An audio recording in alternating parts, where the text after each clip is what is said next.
Hi అందరికీ, welcome back to Bujjamma ఇంటి వంట. ఈరోజు ఏంటంటే టమాటా చారు చూపిస్తున్నానండి. చాలా మందికి చాలా ఇష్టం కదా, జ్వరం అది వచ్చిన తర్వాత చారుతో అన్నం తినాలంటే చాలా బాగుంటుంది కదా. సో అలా చేసుకోవడానికి నేను చూపిస్తాను. ముందుగా చింతపండు నీళ్ళు రెడీ చేసుకోవాలి. అందులో ఒక్క టమాటాని స్మాష్ చేసుకొని కలిపేసుకోవాలి. అలాగే దాంట్లో సరిపడినంత ఉప్పు వేసుకొని, నేనైతే 2 స్పూన్స్ వేసాను, మీరైతే కావాల్సినంత వేసుకోండి. కొంచెం పసుపు వేసుకోవాలి, అలాగే 1 స్పూన్ కారం కూడా వేసుకోవాలి. ఇవన్నీ మిక్స్ చేసుకొని మనము దీన్ని బాగా మరిగించుకోవాలి. ఎంత మరిగితే అంత టేస్ట్ బాగుంటుంది.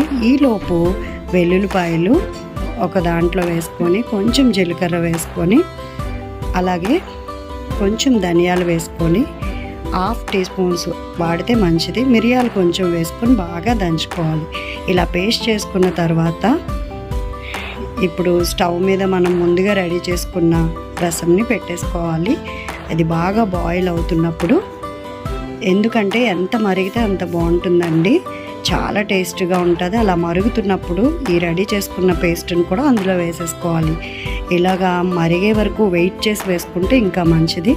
అంతేనండి, బాగా చారు మరిగిపోయిన తర్వాత ఇంకా పోపుకన్నీ వెల్లుల్లిపాయలు, పోపులు, కరివేపాకు, ఎండుమిర్చి ఇవన్నీ వేసుకొని, మనము కరివేపాకు కూడా వేసుకొని తాలింపు వేసుకోవాలి.